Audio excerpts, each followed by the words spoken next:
Buenas tardes, le damos la bienvenida a todos los que nos están viendo en directo desde las distintas redes sociales, desde plataforma Nuevo Pacto y desde plataforma Apro Evangélico.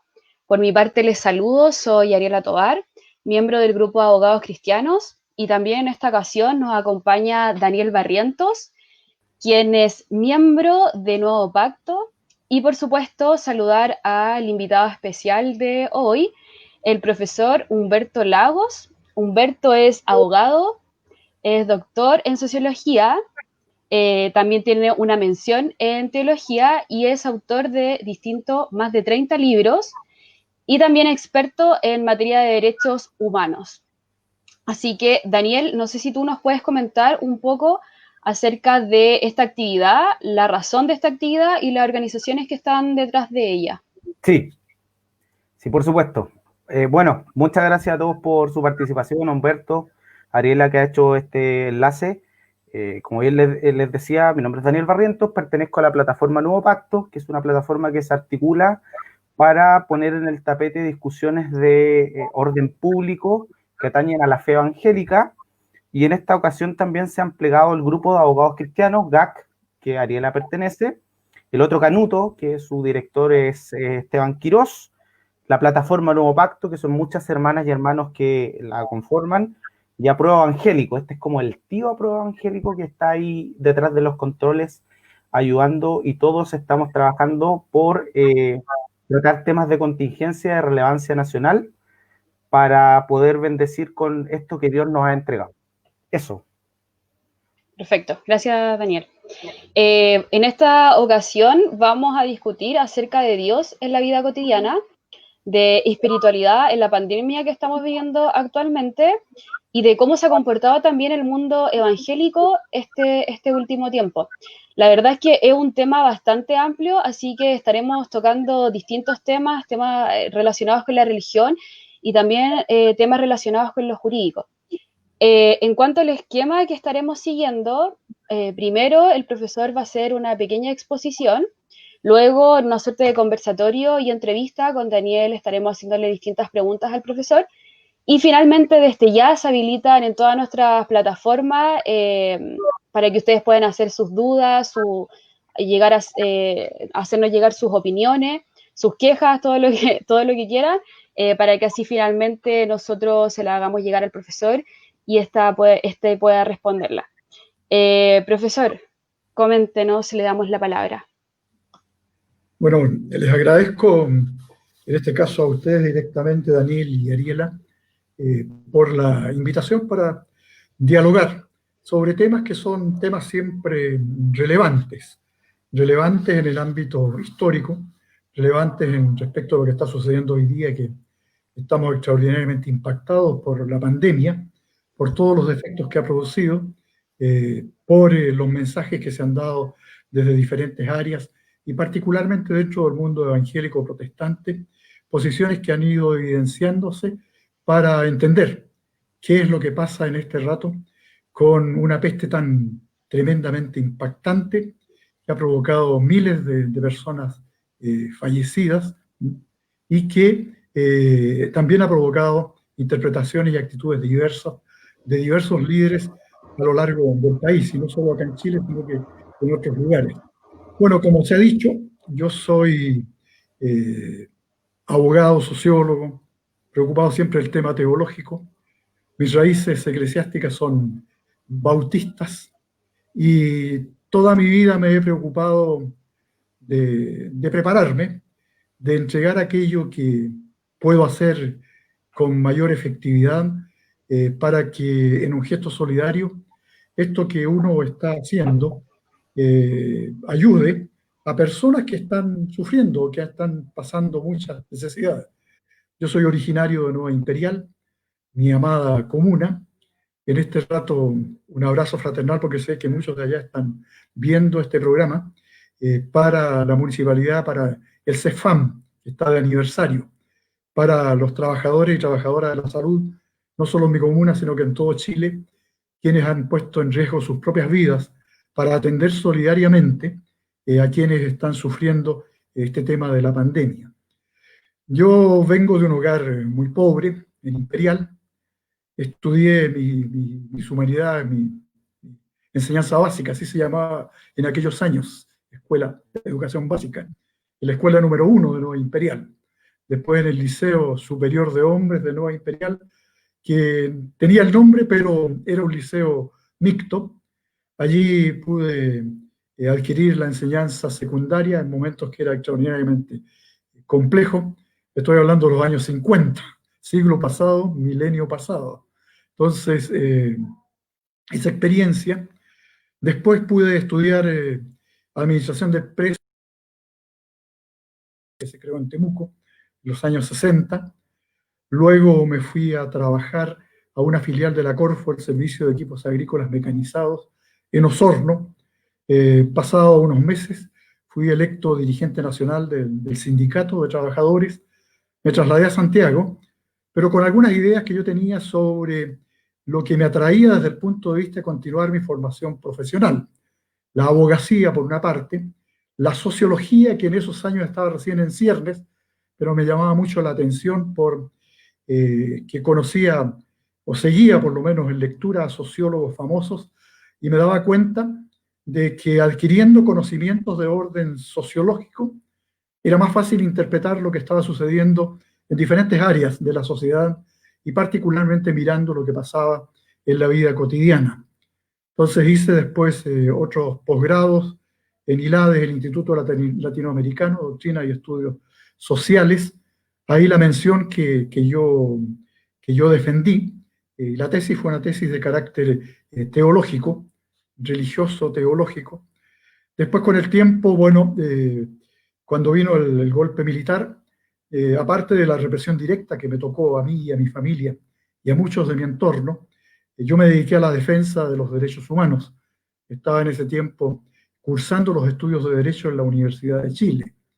Y comencé a trabajar primero en el Comité Pro Paz. Tenía alguna relación con el Comité Pro Paz, que fue el antecedente de la Vicaría de la Solidaridad, el organismo de derechos humanos que creó el cardenal Raúl Silva Enríquez, y que tenía un claro sentido más plural, más ecuménico, por usar esa palabra. Yo pude trabajar allí, después sufrí actos represivos muy directos y tuve que salir de Chile con mi familia.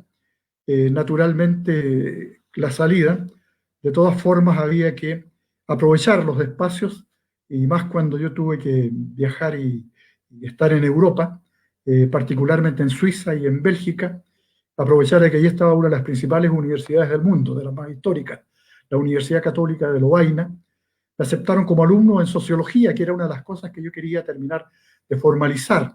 Y me titulé, me licencié en sociología y me doctoré como sociólogo. Y siempre recuerdo, y se lo relato mucho a mi gente de Nueva Imperial, que cuando estaba defendiendo mi tesis doctoral, y después que la comisión doctoral se reúne y proclaman, era proclamación para ellos, con todas las vestimentas propias de los doctorados en Europa, proclaman doctor y dicen al licenciado Humberto Lagos Schuffenegger, natural de Nueva Imperial. Para mí fue conmocionante escuchar, y yo pensaba, ¿qué dirán los mapuchitos de mi pueblo? Que este mapuchito talón rajado allá en Europa está tocando el cielo en una de las principales universidades del mundo. Cosas impactantes que a uno le han pasado. Aproveché el periodo también de establecer relaciones con la Universidad Complutense de Madrid e hice una licenciatura especial en Derecho, pensando un poco que si no podía volver a Chile, naturalmente me iba a quedar allá en España. Pero estuve allá en Europa desde el año 79 hasta el 83. El 83 retornamos a Chile con mi esposa Isabel. Ella falleció hace unos meses. Está muy presente en mi memoria y en el cariño nuestro, y con los dos hijos, Jaime y Alexandra, y regresé y de inmediato retomé mis tareas en la Vicaría de la Solidaridad. Allí estuve naturalmente como abogado en juicios connotados. Por ejemplo, recuerdo el caso de Gollados, donde carabineros secuestraron y degollaron en el año 85 a Parada, Natino y Guerrero. En otros cientos de casos también en los que me correspondió actuar, oportunidades en las que también me correspondió defender. a gente de nuestras iglesias que sufrían los hechos represivos. Tuve que ayudar a salir a varios de ellos hacia el exilio, en razón de que sus vidas corrían peligro. Entonces, para mí, todo esto era un allegarme al servicio desde la perspectiva de una conciencia cristiana, allegarme al servicio de los necesitados. Lo hice con mucho cariño. Estuve a cargo de programas como era el tema del exilio, de los exiliados. Fui uno de los abogados que ayudó a romper el exilio y que finalmente, cuando ya la dictadura militar estaba terminando en su periodo, logramos que miles de chilenas y chilenos que habían salido fuera de Chile pudieran retornar, generando las condiciones para acogerlos acá. Naturalmente, mi preocupación central siempre ha sido también el tema de la libertad religiosa. Acá en un Chile donde tradicionalmente el catolicismo fue religión oficial, donde todas las constituciones del siglo XIX, XVIII, establecían que la religión oficial en Chile era la católica, apostólica, romana, donde uno observaba dentro de los ámbitos de la historia que hubo esfuerzos de protestantes que venían desde fuera, de liberales que participaban en política, por ejemplo, recuerdo a José Miguel Carrera, a Bernardo Higgins, que hacían esfuerzos para que se pluralizara el tema de la situación religiosa. Entonces, yo investigué mucho esto. Hay numerosos libros míos escritos sobre estos temas con detalles, libros que son bastante útiles para gente que está haciendo estudios superiores, vienen desde fuera de Chile, desde acá de Chile, para examinarlos y para pedirme en constantes entrevistas, en constantes conversaciones, para pedirme acceso a los documentos originales que fundaron estos trabajos que yo he hecho. Soy un poeta, naturalmente eso ha sido parte de mi lógica desde niño. No hay mejor poesía que la que está allí en el libro Los Salmos y en el Cantar de los Cantares. Siempre digo que el mejor ritmo poético yo lo aprendí con el Salmo 23. Jehová es mi pastor, nada me faltará. Si el ritmo poético, si uno lo analiza desde el punto de vista estructural, es tremendo. Y para mí me marcó, y por eso yo abracé siempre la poesía. Hay 16 libros míos de poesía y otros tantos de sociología, de derecho. Uno último que salió y que todavía está por presentarse es este, no sé si lo alcanzan a ver, Evangelio Campesino. Evangelio Campesino, en que yo hago, porque tengo un buen manejo de la rima, de las décimas, hago aquí algunas aproximaciones de, por ejemplo, diciendo de cómo empezó la cosa. En el principio era el verbo, y en él estaba la luz. Verbo era el paire y el huayna, y por lo tanto Jesús, que obedeciendo a su taita, bajar a tierra aceptó, para enseñarle a los humanos que la esperanza llegó. Esperanza para los pobres, y para los ricos también, siempre que pase un camello por la aguja de Jerusalén. Entonces, versos populares, es mucho más largo los temas que ahí están, pero eso me ha traído siempre, los versos de amor, los versos que inspiraba mi musa. Ella es Isabel, ella es mi musa. Y a ella le dediqué este libro que todavía no se presenta y que se llama Isabel, no olvido tu nombre. Y aquí, bueno, están los versos que ella me inspiró. Entonces, por ejemplo, digo en un verso, ¿quién soy? Soy el beso que despierta tus sueños de madrugada. Soy frío de altura intensa que desciende a tu tibieza. Soy tu risa en la tristeza y tu llanto en la alegría. Incluso hay algunos versos, curiosamente, que han sido cantados por Luis Miguel. Yo me sorprendí cuando lo supe. En uno de los boleros de Luis Miguel aparece allí alguna frase de mi libro, de un libro mío publicado hace 30 años atrás. Si tú no existieras, yo te inventaría. Y que yo se lo había dedicado también a Isabel.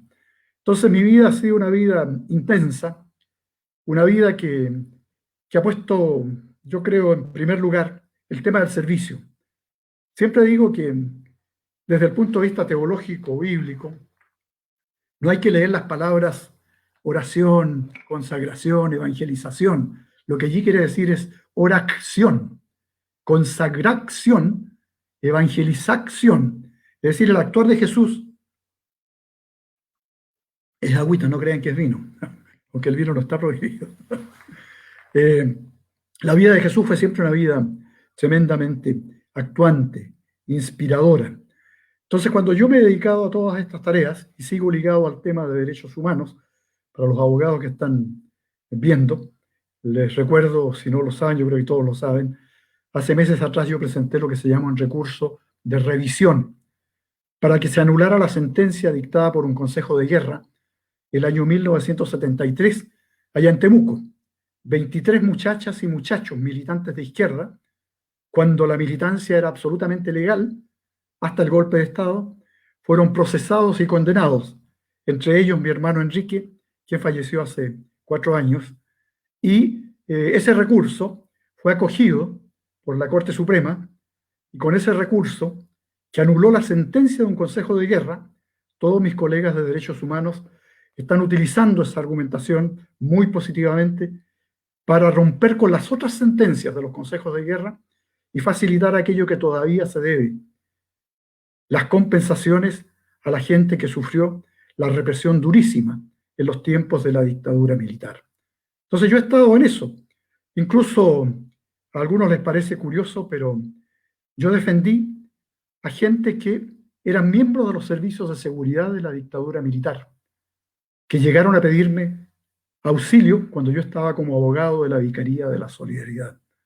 Y lo hice cuando me dijeron que ya no podían más con su conciencia y que llegaban a mí sabiendo que yo era un cristiano evangélico. Por eso iban a hablar conmigo. Yo los escuché, supe lo que decían, sabía que sus vidas corrían peligro, hice muchos diálogos con ellos y logré sacar a varios fuera de Chile para salvar sus vidas en razón de que estaban absolutamente sobrepasados por todas las barbaridades en que les había tocado accionar en aquel periodo tan duro. Hoy día yo sigo, y hace muchos años que estoy en ello, como profesor en universidades, profesor de Derecho, Sociología, de Teología en seminarios teológicos, particularmente mi querido Seminario Teológico Bautista, en otros seminarios donde me piden también participación, algunos cursos que doy a veces internacionalmente cuando se me solicitan. En las últimas semanas, curiosamente, he estado muy ocupado presentando libros de teología de autores nuestros bastante famosos y usando este sistema de comunicación online, Zoom, para mí es una novedad. Me aterraba cuando empecé a entrar en estas situaciones, pero ya estoy ya más habituado. Poesía y trabajos teológicos excelentes de gente nuestra. Acá tengo uno, por ejemplo, que yo he estado distribuyendo, que se publicó hace tiempo. Se ve ahí el nombre Jesús, el hombre. Jesús, el hombre. Que es un excelente libro que hizo una teóloga chilena, Nidia Ortega López, en que habla de la historicidad de Jesús. Y lo hace de manera pedagógica, de manera tremendamente sabia. A mí me pidieron cuando el libro salió hace unos años, se publicó hace unos años, que hiciera un prólogo, lo que hice naturalmente con mucho cariño. Entonces, la vida ha sido una vida intensa. Yo estoy contento de haberla vivido. En estos días de pandemia he estado acompañando a familias, amigos y amigas que el virus los atacó. He estado con el tremendo dolor de amigas y amigos que han fallecido a causa de la enfermedad provocada por la pandemia y a quienes no he podido acompañar al cementerio. Pero ahí tenemos una tarea muy importante porque son varios pastores y pastoras que han fallecido también a causa de esta peste. Cuando pase ya toda la tensión pandémica, cuando se abran los espacios para que caminemos por la vida cotidiana, vamos a tener que visitar los cementerios, hacer memoria colectiva de aquello que es tan precioso, sobre todo para los evangélicos, las reuniones de grupo, para orar, para adorar, para actuar, para accionar. Y reconozco que estoy acompañando también a municipalidades que han tenido enormes problemas con esto de la pandemia.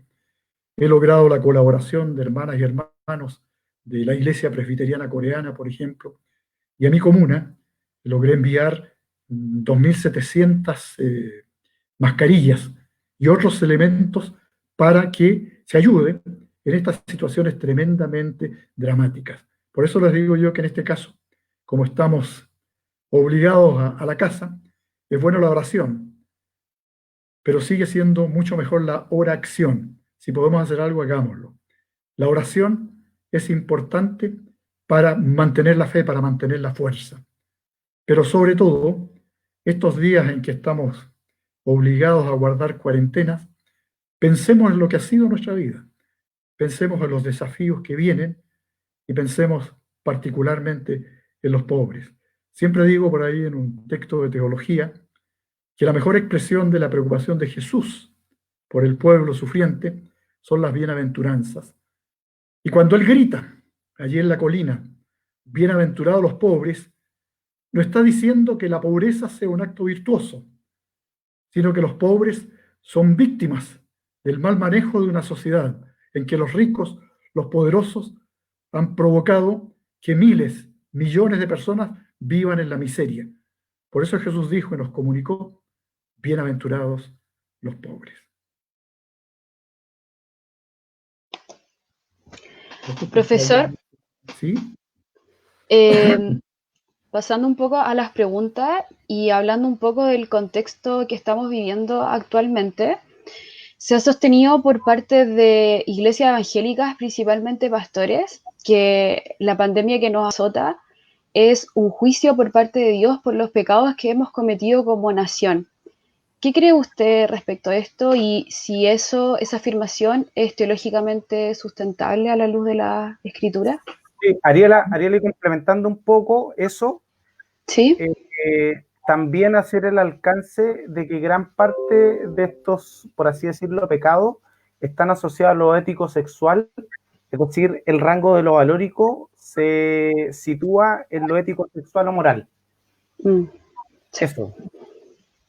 Bueno, eso ha sido uno de los grandes, yo creo que uno de los grandes problemas que han tenido algunos intérpretes, ¿no?, que transmiten sus mensajes sexualizando todo el tema de la fe. Y esa es una situación muy, muy compleja. Ahora, frente a lo que se plantea respecto a que es un castigo de Dios, yo quiero recordarles a quienes están afirmando eso, que Dios es un Dios de vida. Es un Dios de vida que está planteando situaciones que tienen relación con el comportamiento de la sociedad, con el comportamiento personal. Y que esas situaciones están llamadas a que generemos una vida de relación muy rica y respetuosa. Pero, naturalmente, no creo en absoluto que la mano de Dios esté aquí para castigar, ¿eh? La mano de Dios está para consolar, para acompañar. ¿Qué cosa puede ser? Está como complicando el tema, están apareciendo ruidos raros. Si uno pensara que es castigo de Dios, resulta que siervos que uno conoce, que ejercen pastorado, líderes, hermanos nuestros de iglesia, que han fallecido por la pandemia, es una contradicción que el Dios de vida los castigue con la muerte. La pandemia es un mal, y nuestra obligación desde el punto de vista de la fe es enfrentar ese mal, no asilarnos en argumentos que son absolutamente falaces desde el punto de vista teológico para pretender justificar algunas acciones, algunas actuaciones que se alejan esencialmente de lo que es el valor de la vida cristiana. Una vida de solidaridad, una vida en la que más que buscar culpables es predicar y testimoniar la palabra, testimoniar la salvación. Y esta pandemia no está testimoniando la salvación, sino que está condenando a muchos y a muchas a una situación tremendamente compleja.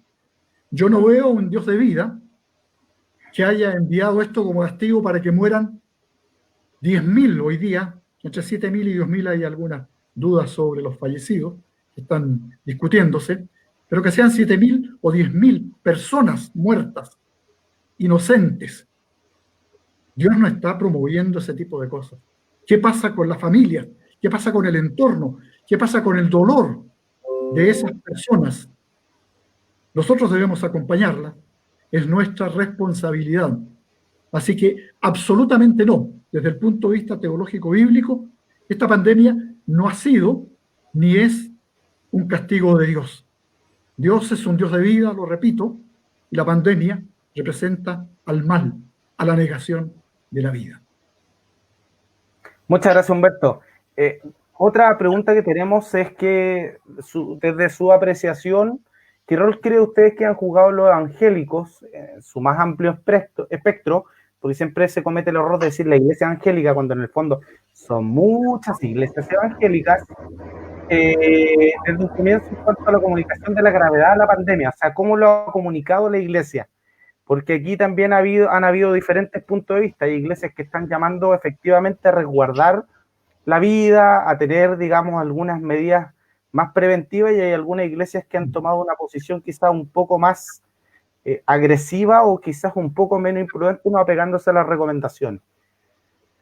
Mira, yo creo que la generalidad de iglesias, la información que yo manejo, la absoluta mayoría de las iglesias evangélicas, y tú dices muy bien, no hay que hablar de la iglesia evangélica. Cuando se habla de la iglesia evangélica, alguien está tratando de hacer uso de ese singular, desde el punto de vista verbal, para plantear posiciones de poder. Son más de 3.600 las iglesias evangélicas que están constituidas como personas de derecho público con la ley de culto, hoy día. O sea, es absolutamente impropio hablar de la iglesia evangélica. Ahora, la absoluta mayoría de las iglesias evangélicas han sido bastante sabias para enfrentar el tema de la pandemia. Sabiduría que se expresa en suspender las reuniones de tipo masivo, que siempre es muy doloroso, particularmente para nuestras tradiciones, donde el congregacionalismo está allí presente, el vernos día a día, vernos los días sábados, los días domingos, abrazarnos, expresarnos simpatías, cariño, es parte de nuestra nomenclatura. Entonces, romper eso fue una situación extraordinariamente dura, pero la absoluta mayoría de las tradiciones evangélico-protestantes han hecho las recomendaciones correctas. Han acogido todas las decisiones que han tomado las autoridades de gobierno, recomendando los comportamientos que van a ayudar a disminuir el impacto de la pandemia, lo que hoy día ya se está notando, mucho más que cuando uno mira el tema frío de las estadísticas. Y eso ha sido así. Yo entiendo que hay unas pocas iglesias, unos pocos líderes que siguen promoviendo el tema de reunirse, congregarse. Yo entiendo por dos razones que eso lo hagan. Una es porque no tienen capacidad para meterse en los medios técnicos que les permitan reunirse vía online, verse como nosotros nos estamos viendo. No tienen ninguna posibilidad. Y lo otro es el tema de que están tan acostumbrados a la situación del culto del día domingo, que es muy difícil que eso pueda romperse. Pero acá lo importante es que los pastores, los líderes, comuniquen a sus fieles que el reunirse, el congregarse, aunque se separen un poco, si están en lugar cerrado, lo más probable es que el virus circule. Y eso va a provocar la muerte de personas. No solo el tema de la enfermedad, muchos pueden superarla, pero la muerte de personas, y en eso tenemos que ser extraordinariamente responsables. Por eso yo tengo claridad en el sentido de que la absoluta mayoría de las iglesias evangélico-protestantes, siempre lo digo así, ¿verdad?, han cumplido con rigor este tema de obedecer aquello que por la autoridad se ha planteado para evitar que la pandemia provoque un daño mayor. Después, es importante también saber que nuestras iglesias han tenido un comportamiento que no es solo de ahora, sino que de antes. Los comedores populares, las ollas comunes. ¿Ah? Hay iglesias, yo he estado con iglesias, la iglesia evangélica luterana, los luteranos, los anglicanos, tradiciones pentecostales, metodistas, bautistas, que están trabajando en este tema de la solidaridad, llevar comida. La pobreza es un impacto brutal que está provocando esta pandemia. Y allí hay que estar para auxiliar. Ahí es importante, vuelvo a repetir, la acción, accionar para aportar medios de manera que se haga menos doloroso este espacio de meses en el que ya estamos y en el que seguiremos por un tiempo más para superar el drama que está provocando esta pandemia.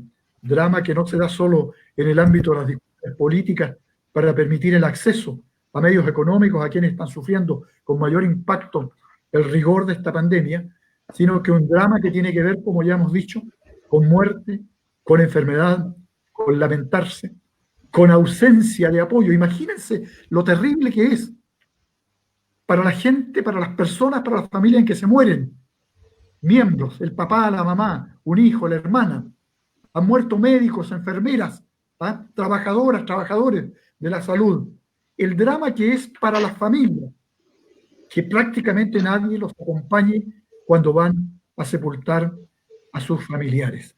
Entonces, acá hay un tema tremendamente doloroso, pero hay que insistir en que es una irresponsabilidad convocar a reuniones masivas. Si hay pastores o líderes que lo están haciendo, yo les digo con mucha claridad, son unos irresponsables. Bien, perfecto.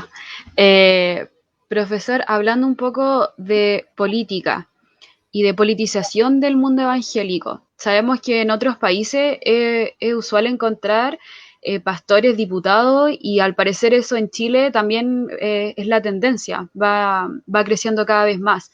¿Usted cree que ese es el camino correcto que debemos seguir?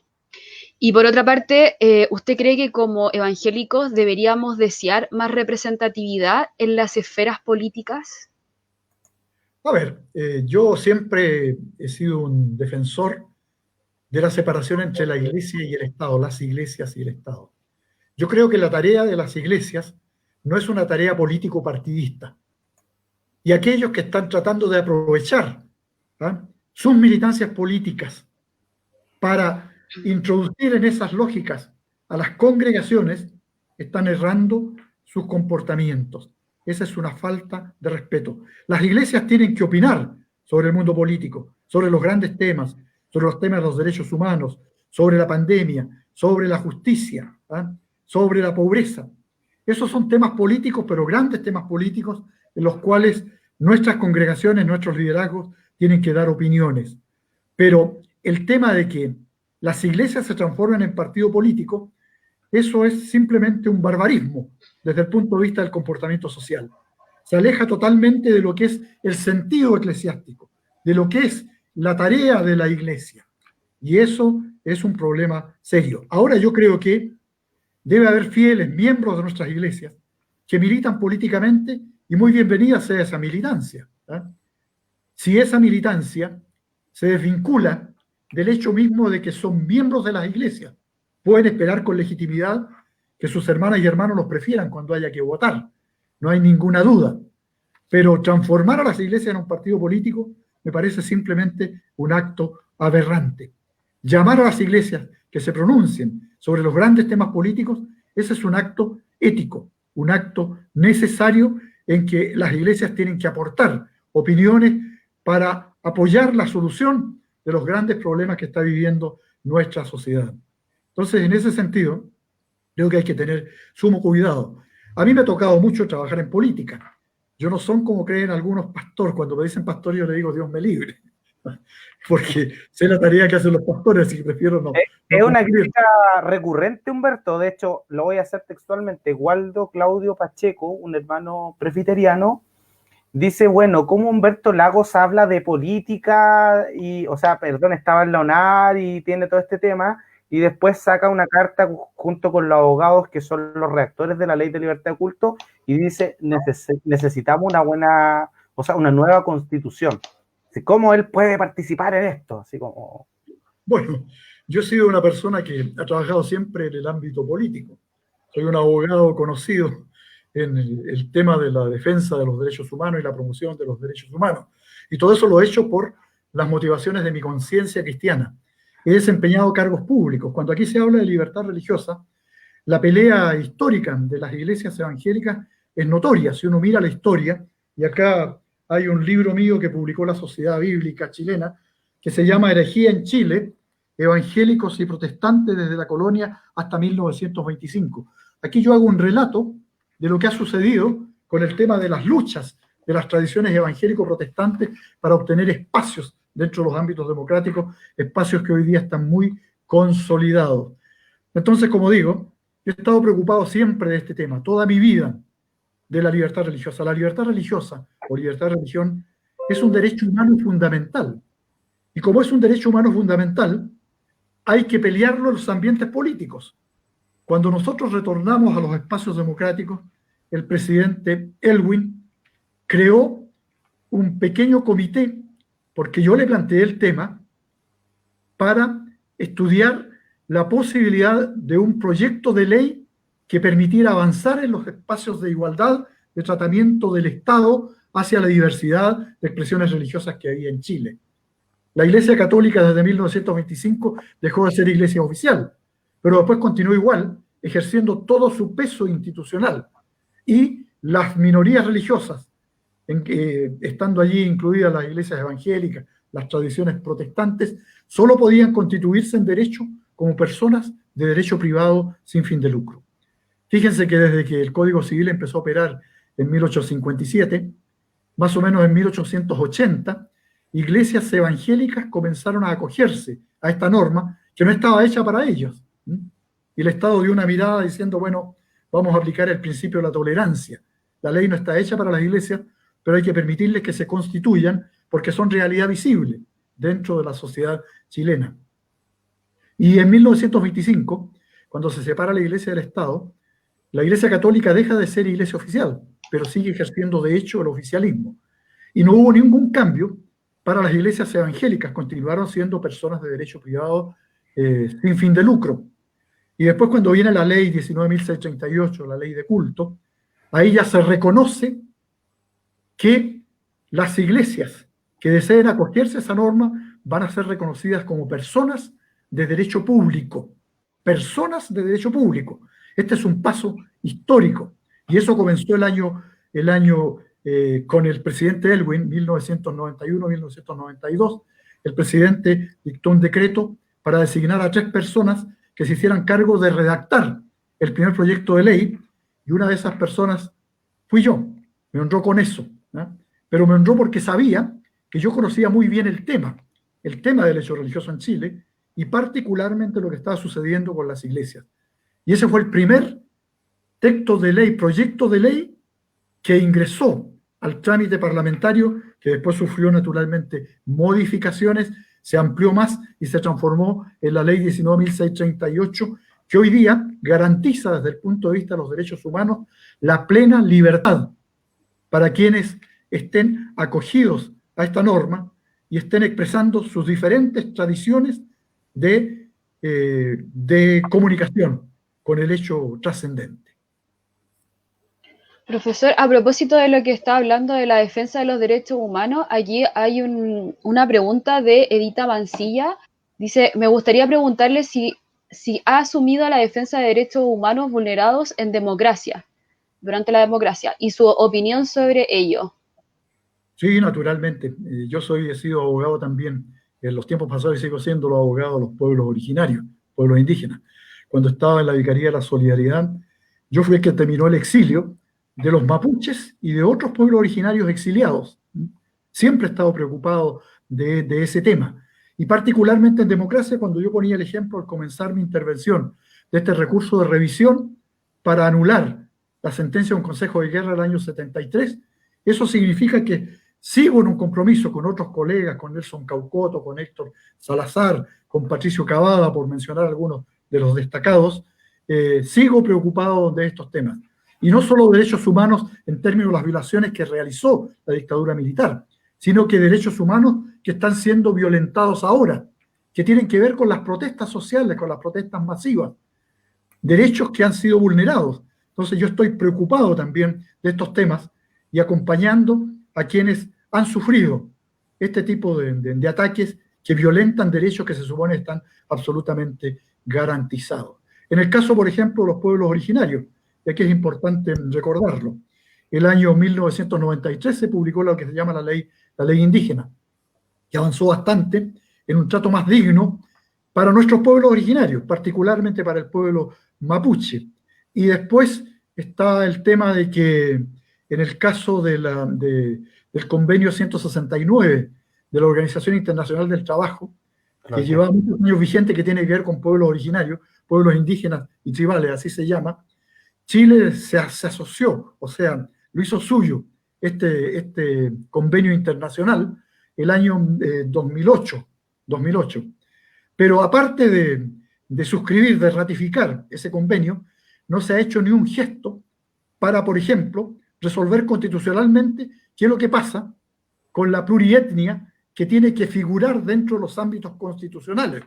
Entonces, todos esos temas se han ido dejando de lado y son temas fundamentales porque tienen que ver con justicia social, con justicia que se debe a los pueblos originarios, a quienes se los ha maltratado muchísimo. Yo sigo ligado a ellos. Y un dato más, para que ustedes lo tengan también, del pueblo mapuche, el 37% del pueblo mapuche se considera evangélico. 37%. Yo tengo buenos datos estadísticos. 50-55% se autodefinen cuando les preguntan pertenencia religiosa como católicos. Y yo estoy en constante reunión con ellos también. ¿Ah? Cuando yo estuve a cargo de la Oficina Nacional de Asuntos Religiosos, fue uno de los temas que toqué, ¿ah? Y que tuvo tremendamente impacto. Fue tremendamente impactante. Entonces yo ocupo cargos por mi tarea en estos temas, por conocerlos, porque estoy metido en los ambientes políticos, porque se me escucha, porque hablo con rigor, porque hablo con seriedad, porque en todos los tiempos pasados, particularmente cuando volvimos a democracia, yo no tuve problema en decirle a ministros y subsecretarios aquellas cosas en las que estaba en absoluto desacuerdo.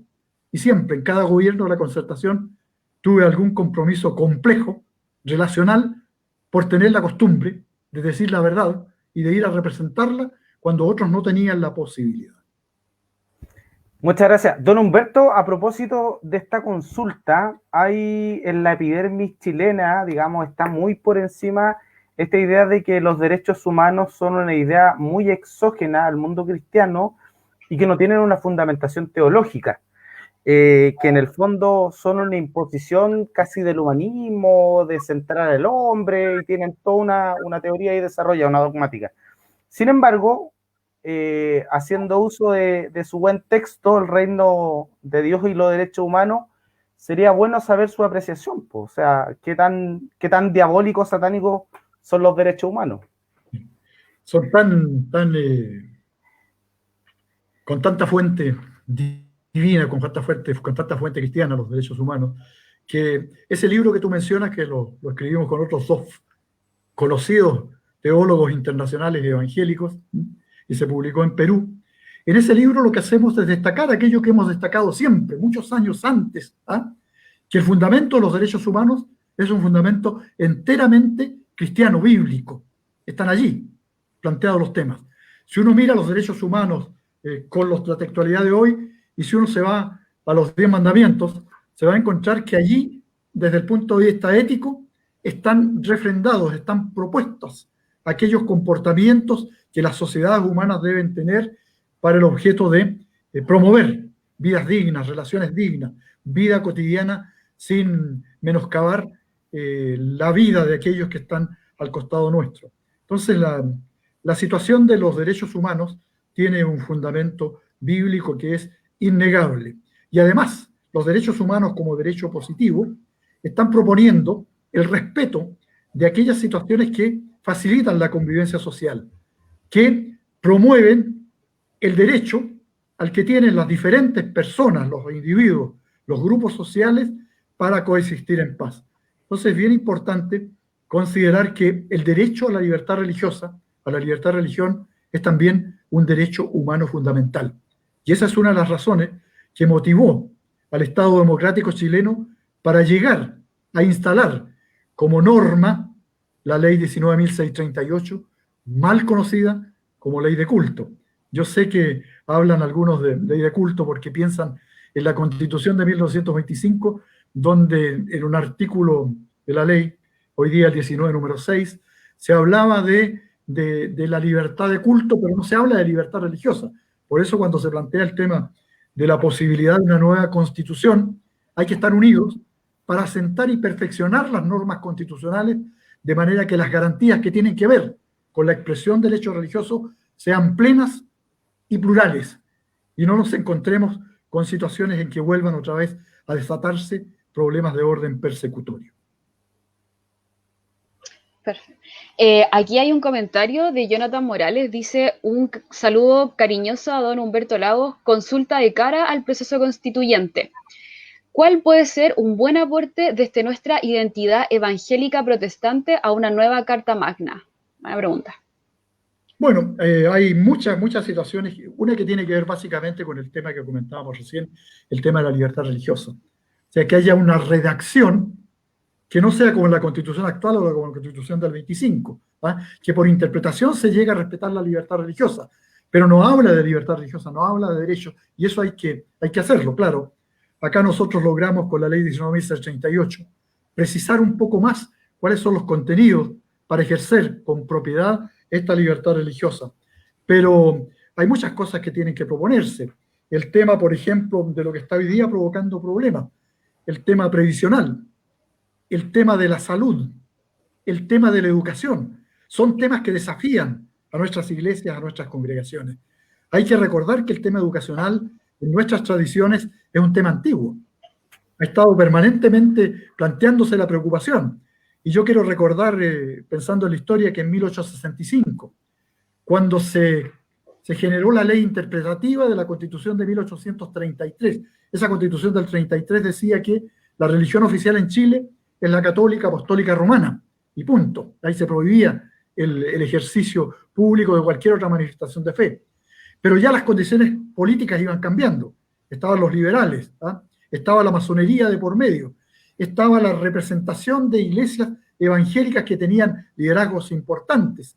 Y eso provocó que en 1865 se dictara una ley interpretativa de la Constitución, y en esa ley interpretativa de la Constitución hubo dos puntos fundamentales. Uno, se autorizaba el ejercicio privado a los cultos disidentes, y se autorizaba a los militantes de cultos disidentes para crear colegios y educar allí a sus hijos. Desde esta época vienen todas las tradiciones que tienen que ver con el tema educacional. Pero además las propias iglesias evangélicas, en sus formas de reunión, tienen escuelas dominicales, y esas escuelas tienen que ver con procesos formativos. Pero cuando se trata de educación, pensándolo desde el punto de vista del Estado, los aportes que pueden hacer las iglesias evangélicas a partir de la experiencia que se tiene son fundamentales. Además, aportes que hoy día están realizándose también desde muchos años. Trabajar, por ejemplo, para recuperar a drogadictos, para recuperar alcohólicos. Esa tarea es intensa, para auxiliar a la gente que no tiene que comer. El tema de los comedores populares que hemos mencionado, el tema de las ollas comunes, que hoy día se hace más notorio por el estado intenso de necesidad que se genera a raíz de la pandemia, pero que esa ha sido tarea permanente de las iglesias evangélicas. Entonces aquí es importante dar a conocer esto que nuestras iglesias han realizado y están realizando. Aquí no sirven las malas interpretaciones, que no sepa tu mano derecha lo que hace tu mano izquierda, o al revés. Aquí sirve el testimonio. Jesús daba un testimonio público. Cuando hacía los milagros, los hacía públicos. Cuando multiplicaba los panes y los peces, lo hacía público, porque era un llamado a quienes lo seguían, a quienes estaban con él, respecto de que ellos debieran preocuparse también de su entorno. Y esa es hoy nuestra tarea. Entonces hay que salir también a decir estas cosas, porque hay algunas voces por ahí que cuestionan duramente lo que son las expresiones de las iglesias evangélicas en diferentes áreas. Y hay que salir a explicarlo, a decirlo, a contradecirlo con propiedad. Y esa propiedad está fundada en todas las tradiciones que nuestras iglesias nos han ligado, nos han heredado, para que nosotros podamos decir lo que tenemos que decir, avanzar en lo que podemos avanzar, recordando que la ley 19.638 no es solo del año 1999, es la lucha de cientos de años para lograr avanzar en materia de igualdad y de respeto. Sí. Aquí hay una pregunta también de Luis Pino. Dice, se ha visto mucho desde la opción del rechazo decir que no es evangélica la opción del apruebo.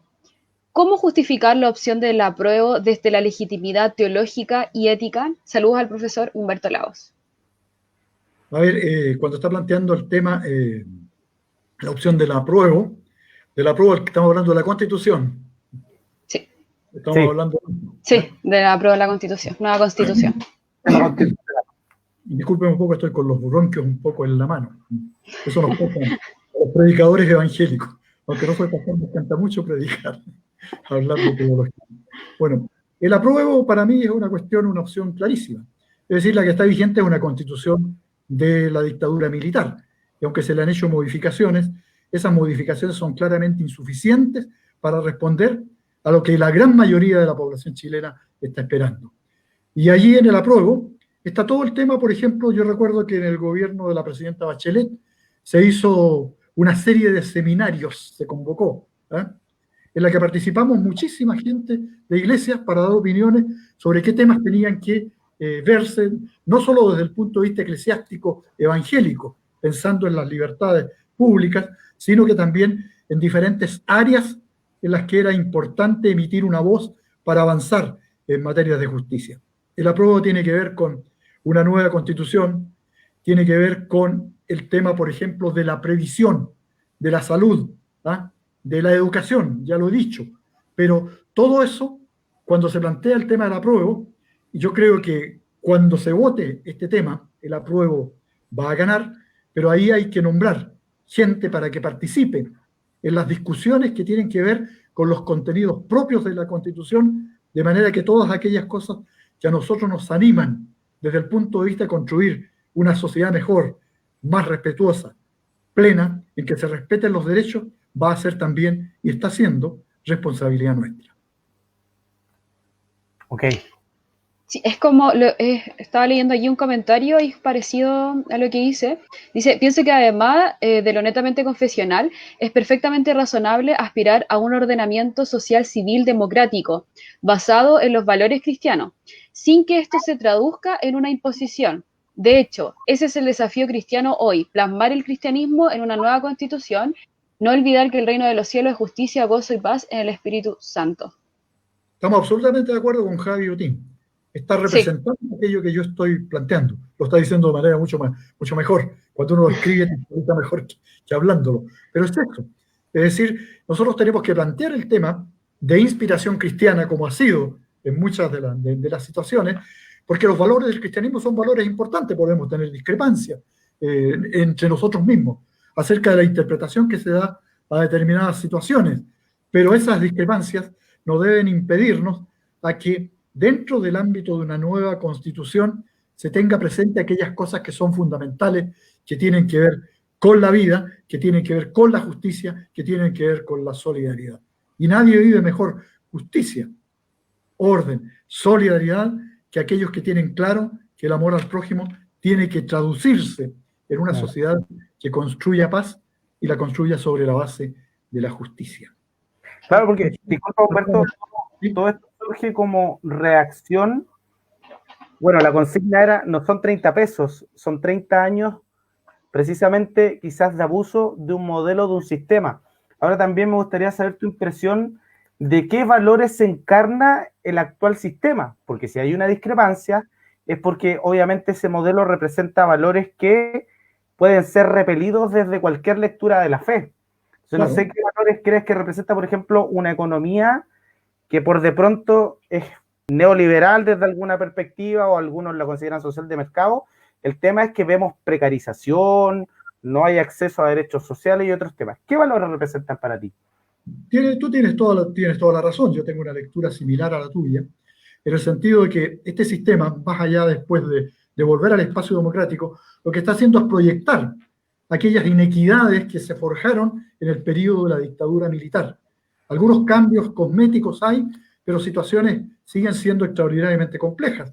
El tema que hoy día está discutiéndose, aparte de la situación de la pandemia, el tema de las AFP, el tema de la devolución del 10% de los ahorros para superar la precarización, la pobreza, la miseria que están viviendo miles de hogares chilenos.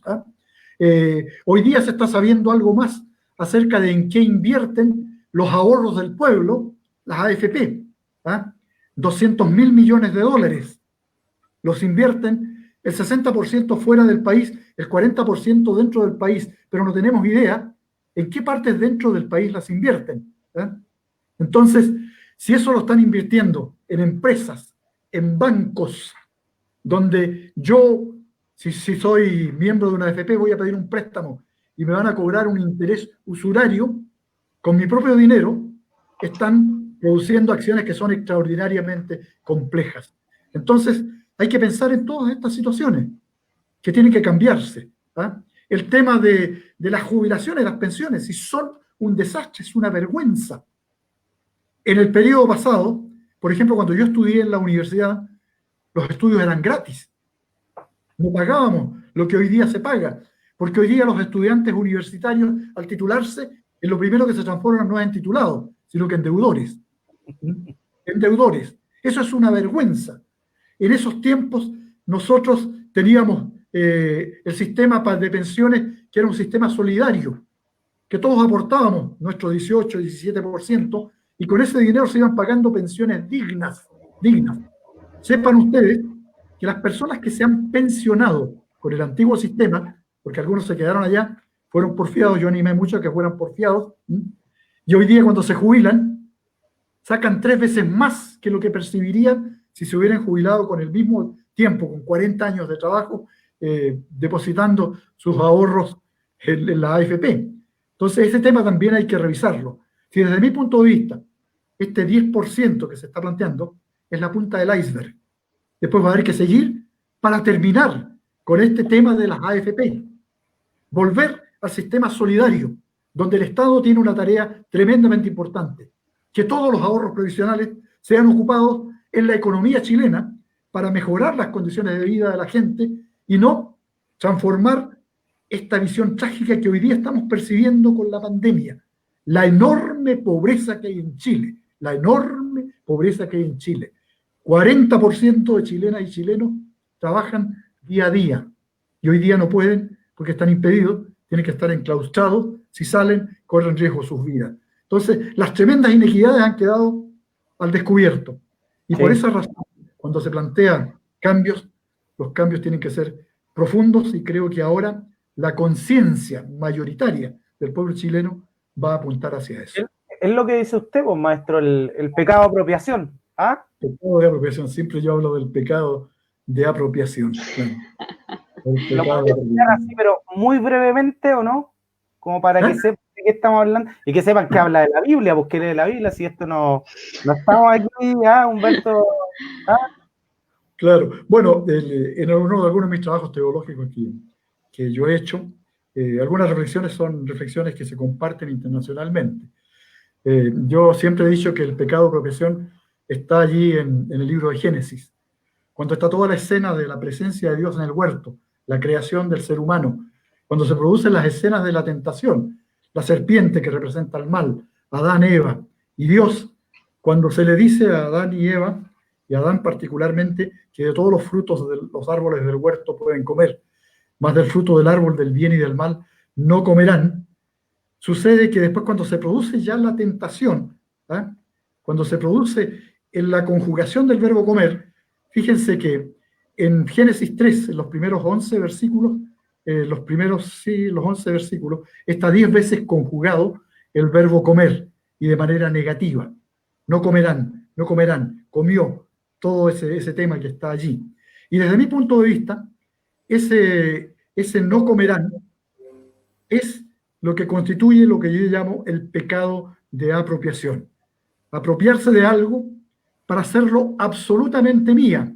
Entonces, en ese sentido, cuando uno habla de Caín y Abel, cuando Caín, provoca la muerte de Abel, se está apropiando de la vida. Y la Biblia nos habla de este pecado de apropiación cuando nos habla de la justicia, cuando nos habla de vivir, cuando nos habla de la muerte, cómo este pecado funciona.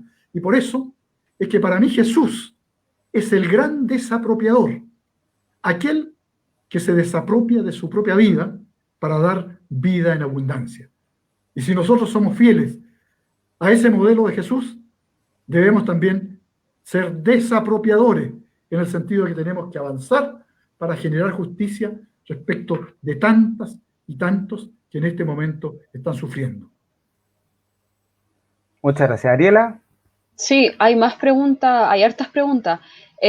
Raúl Gómez dice, ¿qué opina del intervencionismo de la ultraderecha en el pueblo cristiano y que hoy estén trabajando la campaña del terror utilizando argumentos como que la nueva constitución va a ser redactada por marxistas? Claro, ellos andan viendo marxistas en todas partes. Sí. No, esas son campañas del terror, campañas febles que no resisten el menor análisis. Si a mí me invitaran a conversar con algunos de estos que están planteando el tema, creo que las cosas quedarían mucho más claras. Pero en todo caso, hermanos y hermanos que andan tan equivocados, yo los perdono.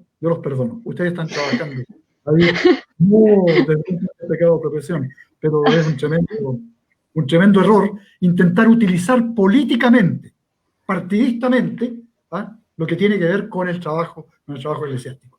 Yo creo que todos somos libres de emitir nuestros votos cuando nos llaman a votar, pero transformar a la iglesia en una especie de padrón para un determinado candidato hay que tener sumo cuidado. Además, yo me río mucho porque quienes están en estas tareas son los más anticatólicos que yo he conocido. Y sin embargo andan abrazados con los más fundamentalistas de los católicos, del Opus Dei. Esa unión.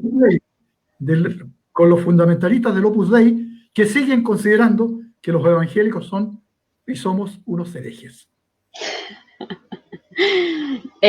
Nicolás Arriagada dice, ¿qué opina de la pérdida de relevancia que ha tenido la voz de la Iglesia en asuntos públicos políticos? Claro. Bueno, ahí yo creo que en eso tienes razón, Nicolás. Hay una pérdida de relevancia. Incluso yo en los trabajos, algunos los tengo a medio terminar. Estoy tratando de terminarlo ahora con los espacios que nos genera este enclaustramiento. Pero, por ejemplo, el crecimiento del pueblo evangélico, hablando en términos estadísticos, se había dado de manera muy importante a finales del régimen militar y después en el periodo democrático. Se hablaba de un 16-17%. Hoy día hay lo que yo observo una especie de estancamiento frente a esos temas. La Iglesia Católica, con todos los impactos éticos que ha tenido, a raíz de todo el tema de los abusos y esas situaciones que también se ha dado en algunos casos en iglesias evangélicas, eso ha provocado que la Iglesia Católica tenga un decrecimiento muy fuerte. En este rato se piensa que no más del 55% de las personas que en Chile habitan, cuando les preguntan pertenencia religiosa, dicen católicos.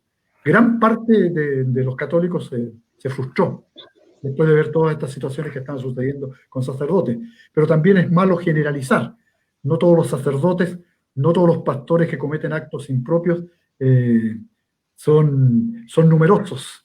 No todos los cometen. Entonces se tiende a generalizar. A un pastor hizo tal cosa, miren los pastorcitos en lo que andan.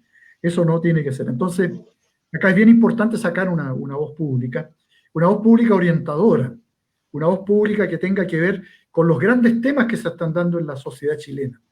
Una voz pública, y por eso digo yo que es bueno que leamos bien esto de que sepa tu derecha o tu izquierda lo que está haciendo tu derecha, que se dejen de tratar de menoscabar el comportamiento de personas porque están en uno u en otro sector. A mí lo que me importa es que sean fieles a sus propuestas desde el punto de vista de la ética cristiana. Eso es fundamental, No importa dónde estén militando. Y esas militancias dispersas que puede haber dentro de las tradiciones evangélicas, en algún momento van a tener que confluir para defender y promover situaciones que son fundamentales en esto que estamos nosotros conversando, los espacios de libertad. Así que estamos desafiados por todos lados a sacar la voz, a hablar con mayor propiedad y tener un poquito más de amor cuando nos referimos al prójimo. Como dijo el profeta Isaías, ¿no? Alza, clama voz en cuello. Claro. Es el ayuno que a mí me agrada. El ayuno que a mí me agrada, Isaías 58. Exacto. Eso es muy importante. Para mí ha sido muy inspirador. Isaías 58, toda la Biblia en general, pero Isaías 58 para las tareas que yo he realizado.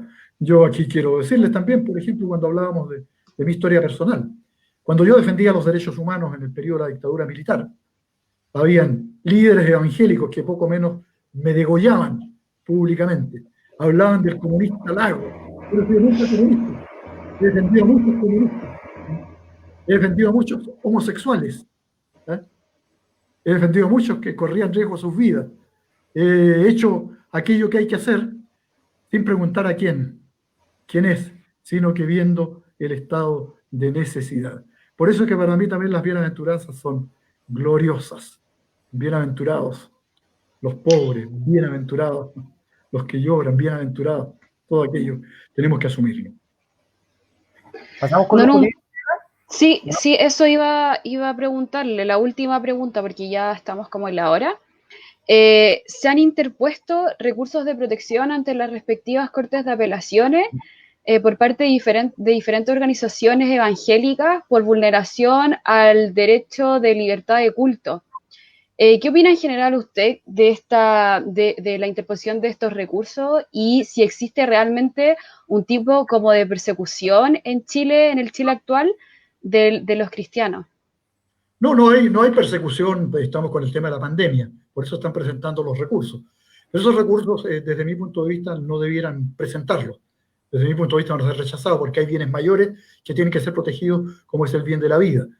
Si algunos líderes no son capaces de diferenciar entre reunirse y poner en riesgo la vida, bueno, son ellos los que están promoviendo este tipo de recursos. Pero esos recursos no tienen destino. Además, al presentarlos, lo que están haciendo es contradiciendo el temor masivo que hay en la sociedad chilena y no precisamente prestigiando a la obra evangélica. Entonces yo les pido que tengan mucho más cautela, se preocupen de no reunirse, de no generar focos de contaminación, recordándoles que Dios es un Dios de vida. Bueno, ya vamos cerrando, ya estamos en la hora, ¿cierto, Daniel? Sí, sí, yo creo que tal vez una pregunta más o una reflexión de Humberto. Bueno, sin antes decirles que yo tengo este libraco acá de él, este libro, que cuando hablan de los, hablamos de los de la prueba o el rechazo, misteriosamente muchas de las características que están ahí en el diálogo público las menciona en este análisis sociológico Humberto, y yo creo que es sumamente rescatar a un autor chileno que ha sido gran aporte para la libertad religiosa y para la sociología. Y también esa faceta desconocida que tiene el de la poesía. Tiene un libro que se llama, muy chistoso, que me da risa a mí, que a veces soy amigo de los pecadores y de los justos, ni me acuerdo. Entonces, lo tiene. Ahí está. Este libro, bueno, ¿Cómo se llama? No se alcanza a leer. ¿Cómo se llama? A veces soy amigo de pecadores y de los justos ni me acuerdo. Y precisamente tiene una aventuranza sobre los pobres. Bienaventurados los pobres. Si gusta, podríamos cerrar con esa bienaventuranza. Que tendría que encontrarla en medio de la cantidad de libros que tengo acá. Claro, hay poemas míos, poemas que podemos decir son con trasfondo teológico, en que se habla del tema de los bienaventuranzas. Aquí lo encontré. Perfecto. ¿Cerramos con eso? Sí, muy bien. Vale. Bienaventurados los asesinados, porque ellos son palabra viva. Bienaventurados los enamorados, porque ellos tienen amor y se tienen.